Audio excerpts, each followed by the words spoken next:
Bismillahirrahmanirrahim. Elhamdülillahi Rabbil alemin. Vessalatu vesselamu ala Rasulina Muhammedin ve ala alihi ve ashabihi ecmaîn. Musulman doğanımız soraptır. Habaşitler kimler diptir? Musulman doğanlar Habaşitler doğru yollan ağdaşan akideleri bir näçe bozuk inançtan ibaret bolan bozuk radikal tekfirci yani musulmanlara kafir diyen cemaattir, sektadır. Arapçada Furqatul Ahbaş diýilýär. Türkler Ahbaş cemaati diýerler. Orsça Habaşiti ya da Habaşizm diýerler. Arapça, Türkçe, Orsça bilýän doganlarymyz bular barada özleri hem gözleşdirip okap bilerler, kän maglumat bar. Bularyň başy musulman doganlar asly Efiopiýaly Abdullah el-Harari el-Habaşi diýilýän kişi. Öz ýurdunda musulmanlaryň arasynda fitne fesat çykarýar, kän bulogaýlyklar edýär we Efiopiýan musulmanlary oňa garşy aýaklanýarlar we şonuň netijesinde Efiopiýadan gaýdýar. Soňra Şama ýani Siriýa gelýär. Şamyň alimleri bu adamyň akidasynyň bozukdygyny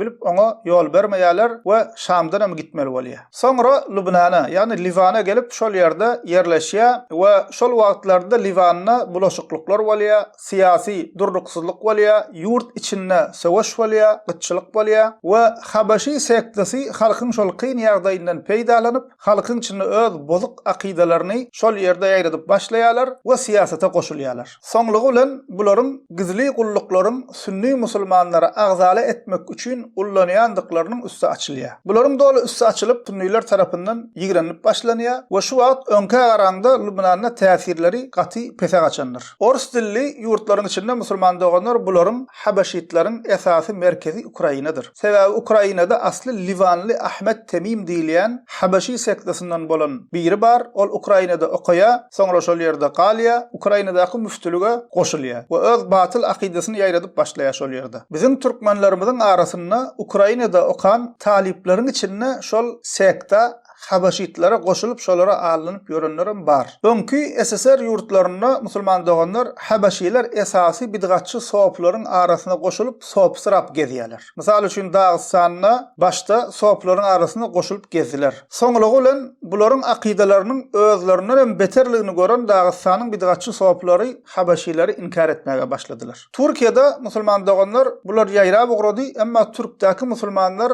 bular ağdaşan we gizli gullyklaryň ulanýan cemaati diýip tanap başladylar we tanadyp başladylar. Türkiýede kän ýerleşip bilmedi bular. Bar ýöne kän däl. Bizim bidgatçy soplarymyzyň içinde Türkmen sanaklaryň we Türkmen sahradaklaryň arasynda Habaşiler gollap ýörenler bar musulman doganlar. Bu musulman doganlar Habaşy sektasy barada gysgaça jogap, eger musulman doganlarymyz gerekli görseler Habaşitler barada olaryň akidelerini, batyl we ýalňyş ýörelgilerini açyklap inşallah has giňişleýinem düşündireriz. Elhamdülillahi Rabbil alemin.